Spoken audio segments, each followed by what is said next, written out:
Hello and welcome to the Story Behind the Stories, your weekly look at the pages of the Neepawa Banner Press. Welcome once again to the show. Appreciate you taking a little bit of your time and spending it right here with us on NAC TV. I'm Eoin Devereux, news reporter with the Banner Press, joined almost as always by Casper Wehrhahn. Casper, we're the benchmarks now, I guess, for the show. We sure are, yeah, and it's good to be here. And with the cold weather today, and this week in general, really, a very solid minus like 30 today, I'm very glad we have a lot of feel-good stories in the paper this week to help keep us warm. And you know what? Actually, you bring up an interesting point, because I'm just going to talk about the little behind the scenes for putting a show like this together. We are in the studio right here at the Banner Press building, the NAC TV studio, and at certain times of the year, it's great to be in here, like this time of year, because it's nice, it's warm, it's cozy, but there's so many computers and so much technology that has to go into building the show. It puts off a lot of heat, and it's close by, it's nearby. So during the summer, July, August, if you ever watch those episodes of the show, you'll just see me drenched in sweat, and that's just from the room just being extremely warm, because we can't turn on the air conditioning in any way, shape, or form while we're recording, because it does sort of interfere with the microphones and all that. So if you watch during June, but especially July and August, you'll just see us slowly melting into the chairs. So We'll have a little extra shine, maybe. Yeah. Yeah. Well, again, I've got a little extra shine to begin with. That's because my forehead has turned into a 5 over the years, but you know, we'll figure it out. The NACTV does a pretty good job of sort of keeping us all in check, even when we do go off the rails, like right now, for example. Let's get away from the silliness, though, and let's get into the news. This week's edition of the paper was really very business specific. A lot of business-oriented stories we were able to cover. We were quite glad to be able to cover as well. As always, you got to start off with the front page. Just makes sense. You really shouldn't start reading the paper at page 7. Or maybe you do. You do you. I prefer the front page, especially because it's showcasing a local business which has been nominated and won the Neepawa and District Chamber of Commerce Business of the Year. And this year, it is going towards the Neepawa Veterinary Clinic. Congratulations to them. The announcement was made during the Chamber of Commerce annual general meeting. We have a separate story on that we'll be talking about a little bit later in the show. We want to focus right here, right now, on this business. Every year the Chamber selects a local business that they feel has gone above and beyond in one aspect or another. So it's wonderful to see an organization like the Veterinary Clinic, which is used by so many people in Neepawa and the surrounding region, to get that little bit of appreciation that I think they richly deserve. So it's really nice. Like I've got an animal at home. I've got a pet dog. So I every couple of months got to bring him in to get the nails clipped. So I'm familiar with the staff there. They've always treated me very well. They've always treated Ace very well as well. So it's great to have that type of service in a local area like that. And it's not just for pets. It's for like all sorts of farm animals and all that. I mean, it's a big swath of different animals that they cover on there. So congratulations to them. Yeah, absolutely. They definitely provide quite a wide range of service in terms of the animals they care for. So I'm pretty sure everyone in the area that has had all of their help throughout the years will be very happy to see that they're getting recognized in this way. That's right. Had an opportunity in the story as well to expand, to speak with Dr. Liz Ossendorf, the owner-operator, and a doctor down there. She was genuinely surprised. It was one of those things that they wanted to keep the surprise, so she was down there with her staff at the AGM attending, being a good local business citizen and participating in it. And when she heard the name, Neepawa Vet Clinic, she had a genuine surprised reaction to the whole thing, which is nice to see, you know. Wonderful to be able to sort of experience that in the moment. So congratulations to her and to all the staff. If you'd like to learn a little bit more, a little more expansive details into their win this year, you can find it in the Neepawa Banner Press. If you're unable to pick up a physical copy of the paper in Neepawa or the surrounding area, you can always find it online. Maybe not right now, because we're having some website issues at mywestman.ca as we record this at this moment. So for all I know, we're still not up on the internet. But maybe by the time you do see it, we will be back. Who knows? And then again, if we're not, that's why you need to get a physical copy of the Banner and Press anywhere in Neepawa or surrounding communities. Or even Brandon as well. We go as far out as many different businesses in the Brandon area. So hopefully you don't have to drive that far to get a paper. Hopefully you're a little bit closer than that, and I hope you will pick one up.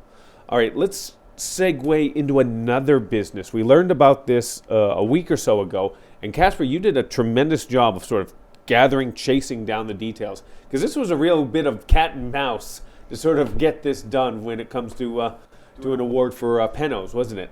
A little bit, but of course, very, very busy business. And they were actually still at Egg Days when I reached out to them, but I knew I wanted to reach out to them as soon as possible. But got a good interview with Howard McKay there at Pennos Machining and Manufacturing from Eden. And honestly, it was a very nice story to get, and I'll get into the specifics here in a second. But this is involving an item that we had initially covered in one of our previous Farmers Advocates sections. I believe the August 26th one of, 2022? Yeah. So just last year, involving the hay handler that they had made and patented. And it looked like a really neat unit, very helpful for people working in agriculture in terms of moving their hay. And at the Egg Days recently, they actually did win an award for that hay handler. They came home with first place in the animal and livestock category. So they got a banner for that, as well as a cash prize and a quite a generous advertising voucher as well for the Cattleman magazine there. So fantastic news to hear that, and definitely well deserved, I think. It's, from what I remember, a very sort of one of a kind unit that they have there. It hadn't been done before, at least that concept. There's other sort of similar machines that work in different ways, but that was the first one that worked like this that has been seen out there. And a lot of work going into that as well. It's not easy to come up with something like this. A lot of brainstorming and testing it and tweaking things to make sure it all works properly. So awesome to see them getting recognized for all this. That really is fantastic. And again, as we shared with you in the fall there, late summer, early fall within our Farmers Advocate. And don't forget, this month, whether we like it or not, the Farmers Advocate's going to be starting up once again. That is the Farmers Advocate, a special section that we do once a month in the Neepawa Banner Press from February until November? Yeah, November, if I remember right. Yeah. Yeah. That's a fair amount, and I'll be honest with you, it's a little extra work, especially since we are short-staffed. So getting this information together, gathering it all, putting it on the page, it's just one of those things. Sometimes during the summer, obviously when things are really in high gear out in the fields, it can be a little interesting to find interesting stories. But we do our best to be able to share some of the local stories of agriculture with you, because it is such an important aspect of our daily life. And again, this is one of those things that you might not think is directly impacting you, but in a small, subtle way, it can be, because a local business like this coming through with innovation, that's one of those things that puts a business on the map. So I'm very appreciative and very glad that Pennos was able to share some of the information with us that we could share with you. All right. Next up, again, business-oriented newspaper this week. We're going to talk a little bit about the Neepawa District Chamber of Commerce. They held their annual general meeting last week. It's the first time since the COVID-19 pandemic became something we're all familiar with.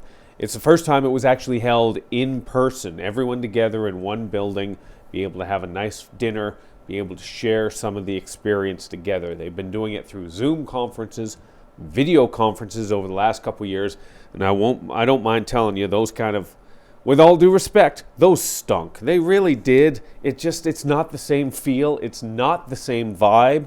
You know, business needs to have that mingling. Business needs to have that interaction between people, I think, to really work and to be effective. And they were able to do that this year for the first time, again, since early 2020. And I think it made a difference.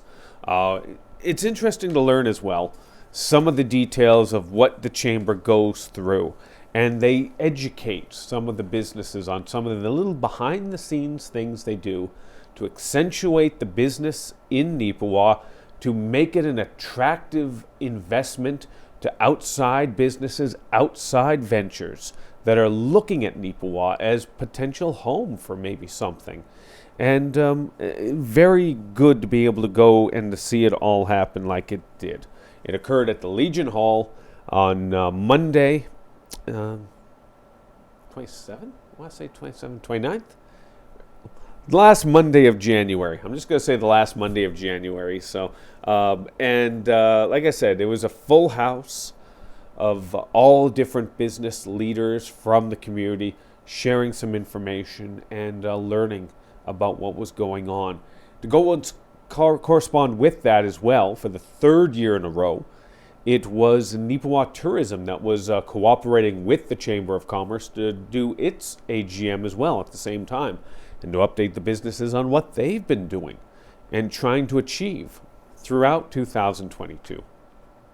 Anyone who's been a consistent watcher of this show knows that I've been a board member, and for several years I was the board president for Neepawa Tourism, so I had a vested interest in the success of that organization. And I can say right now I'm very pleased with where it's at this moment as I step away as a board member. I've been there right from the beginning. Anyone who was at that original meeting about whether we needed to do something or not famously knows I went on a little mini 5-minute tirade during the meeting, and about, you either get up and go or you just go home. There is no in between. You either fight or flee type mindset. So after I'd done that, it was like, oh, I guess that means I've got to volunteer, Casper, since I was so adamant about other people stepping up. I guess I have to step up. I did not think that through at all, did I? You volunteered yourself the moment you started talking, hey? Oh God, yeah. As usual, my talking gets me into trouble, as always. But it was a great experience for 3+ years to serve as president for 2 of those years, and as a board member for another. I stepped away just because I want other. Well, I'll shoot straight with you. Again, we're a little short-staffed here at the Banner Press, so we've taken on other responsibilities as an organization, and quite honestly, I want to focus on this. I want to focus on making the paper the best it possibly can be.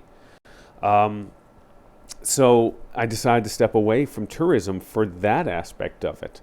But I know that tourism is in good hands. There's a group of individuals there who have come up with some really smart, good ideas.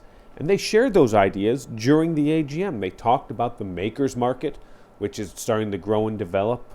They talked about Rockin' the Riverbend, a concert that coincided with the Makers Market last year. That was something new we tried out. The Antiques Market, another big event that was in the spring that ran into some obstacles due to weather, but overcame those obstacles and turned out to be successful. I very much hope that you'll take a moment or two to learn a little bit about that and the financials and what this actually means for the community of Neepawa in terms of bringing in people. Because that's really what anybody involved with Neepawa Tourism or the Chamber of Commerce is trying to do. They're just trying to bring bodies into this place, whether it's tourists or whether it's businesses, just to make Neepawa viable and to keep Neepawa viable as a destination and as a business mecca. So when you wonder, why should I pay attention to the Chamber of Commerce? Why should I pay attention to Neepawa tourism? That's the reason. That's all it is these people want to make Neepawa better. These people want to ensure Neepawa continues to thrive and step forward. So that's why I think you should pay attention. And I hope you do. Hopefully you will find it in the pages of the Banner Press, learn a little bit about it, and support it in any way that you possibly can. Talking about support as well, I am very glad to be able to share this story with you because it is a huge success story, not just on the ice for the Neepawa Tigers high school hockey team, but off it as well for the players, for the coaches, for the parents, for every single volunteer and supporter of that team. Recently, they had a few games here at home. They won both those games on the ice. Great to see, and they did it in dominant fashion.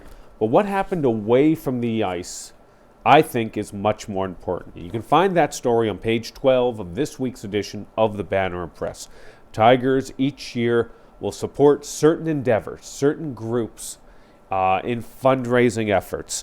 During their first game on the 25th, they were able to support and to give a check for $1,000 to Miles for Mental Health, an initiative that looks to eliminate the stigma surrounding mental health. I mean, everybody talks nowadays about being supportive of mental health issues and these types of things, but I'll shoot straight with you. I don't think many people still to this day really understand the concept of minding for mental health, looking after a person's mental health. I mean, it's a lot of lip service. I could be wrong. I genuinely hope I am wrong, but I think there's still a lot of people that don't understand it. And not to be in a callous way, not to be in a mean-spirited way. It's a hard concept for some people to wrap their brains around. And this is an organization that tries to help educate and alleviate those types of situations. So it's wonderful to see that the Tigers are stepping up and supporting it in that way. Like sports can do some good every once in a while, Casper, can it? Yes. I know I've said many times I'm not much into sports, but this team has been doing a really great job with supporting initiatives such as this, and really the mental health one. That's a big one for everyone. It's been an initiative here for a number of years now and has gotten a lot of good support, which is awesome to see. And you made a good point as well that, it can be hard for people to grasp. But, talking about mental health, I don't remember exactly how it was stated, but there is a good analogy about it where, if you see a physical injury, you're going to be like, oh, are you okay, et cetera, and, get help for that, whatever you need to do, like x-rays, whatever. And things related to mental health need to be treated in the same way, with the same care, obviously in a different manner, but similarly the same sort of aspect. And that's what Smiles for Mental Health is trying to do, is to make people aware of whatever people may be dealing with, support stuff, and just as Eoin said, removing the stigma from that aspect of people's health. So very awesome to see them supporting this. That's right. It's great to be able to share the, I got a picture in this week's paper where they're giving the check for $1,000 to Claire McConnell, the local representative for the Miles for Mental Health initiative. A few nights later, though, they did it again, and they did it in a huge way. This time, it was the Tigers Fight Cancer campaign. This is something they've been doing for the last few years, and every year it seems to be getting a little bit bigger, a little bit wider, a little more scope to it. And this year, definitely no exception. they raise money locally through several endeavors, 50-50 at the game, a progressive 50-50, the players going out and fundraising themselves before the game for local programs to deal with cancer and cancer-related issues. They've done it for the last few years, and this year's was bigger and better because we're at a point right now. And actually, let me bring this point up. They hand out the roster sort of information at every game. You can see all the players' names and all that. And for this very specific one, they handed it out and they had a little addendum in there where each and every coach and player and representative of the Tigers would say why they're doing this, why they're helping. And they'd said some of them for my mom, some of them my dad, my aunt, my uncle, my sister, my brother, my friend. Almost every single one of them had someone very close to them that has been affected, that has been impacted by cancer. It's and again, I can say the same thing. I've had family members that have dealt with it as well, and it's one of those things that just you don't know until you know, until it's there, right there in front of you, and you realize the significance and the importance of supporting these types of causes. So for them to see that at that young an age as well, I mean, these are teenagers, and they see the importance of it, of being beyond themselves and helping their community in this way.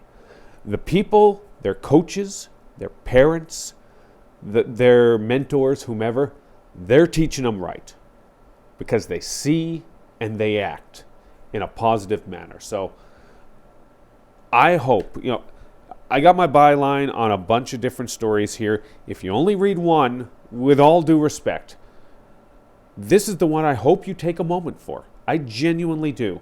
Obviously, read all of Casper's stuff, though. Read all of it. But if you only got time for one of mine after you've read all of Casper's and Ken Waddell's and everyone else's, then I hope that you'll take the time for this one in particular. Because it matters, and it's wonderful to see so close to home.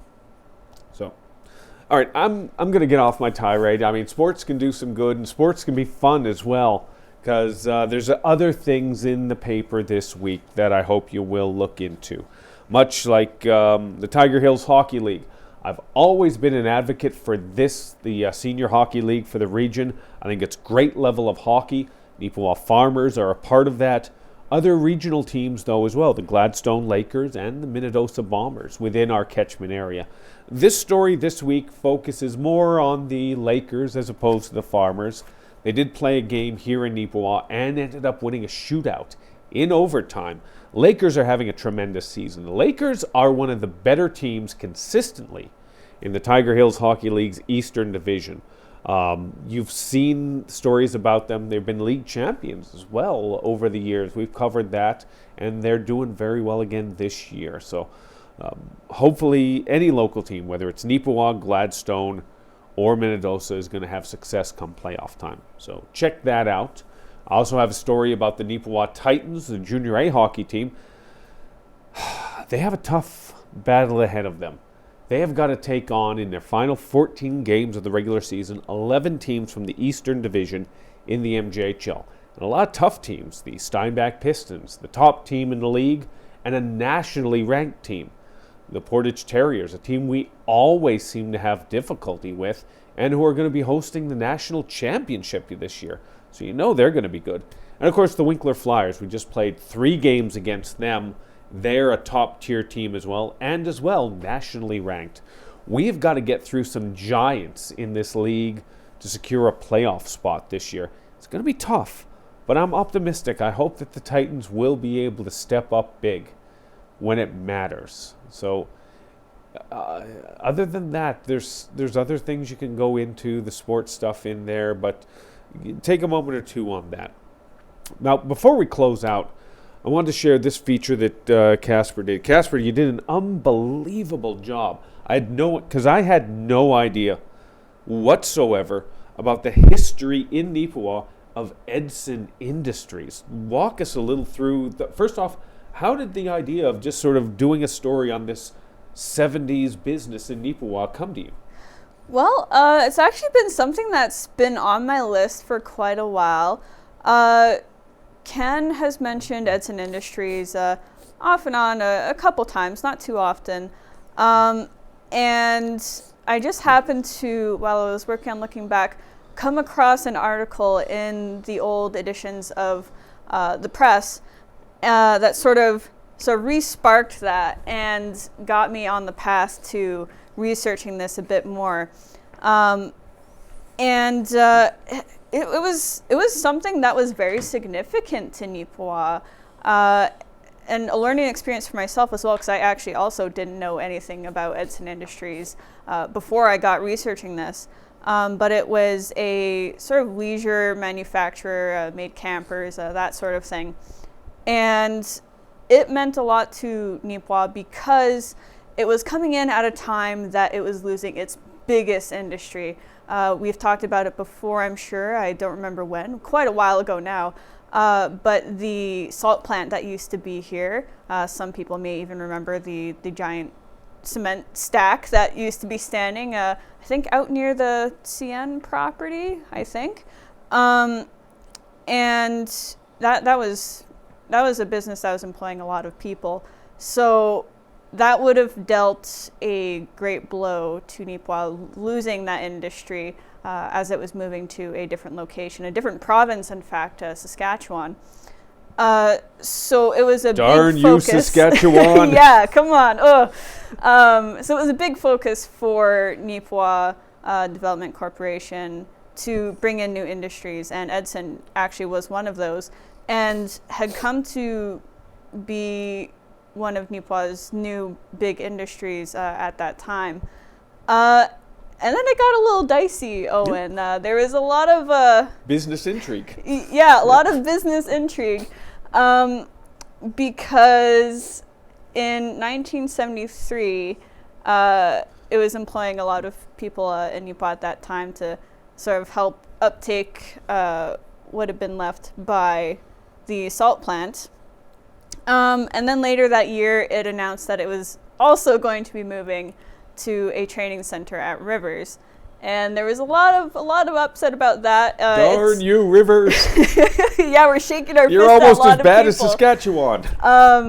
And it's not quite as dramatic, I don't think, the way I've written it here, but it seemed very dramatic as I was researching it. There is so many articles, like, really close to each other, like, oh, this person said this, and oh, this person said this. This company, like, attacked someone else for saying this thing, and yeah, it was just absolutely crazy. But yeah, it moved away from Neepawa to Rivers, and it expanded there, and then actually ended up closing, I think in 1978 was the date. No, shortly after 1978. I think it was actually 1980.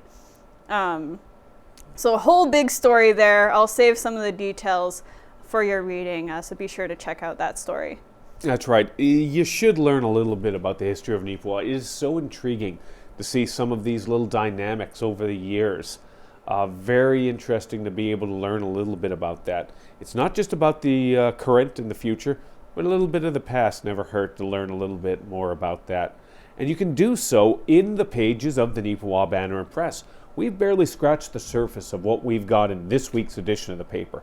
Hopefully you will be able to pick up an edition of the paper somewhere in Neepawa or surrounding communities. Hopefully we will be able to get mywestman.ca back online so that if you're not here, you'll be able to see it at least in a digital form. And as always, we do hope, if you have any story ideas or suggestions, we would like to hear them. You can call us at 476-3401. Actually, maybe I should stop giving out that number. I get so busy during the day, and you do as well. It's hard to take calls for, that's probably not the right thing to say, but we get so friggin' busy during the day. It's like, I apologize for that. I assure you, when you call, I will not go, Or you can email us at news@neepawabanner.com. If you have anything sports related, sports@neepawabanner.com. Any story ideas you have, we would appreciate them. We try and get out as far as wide as we can, but we do need your help from time to time, and we do appreciate it. And we appreciate you tuning in every week right here on The Story Behind the Stories. We hope to see you again. Thank you.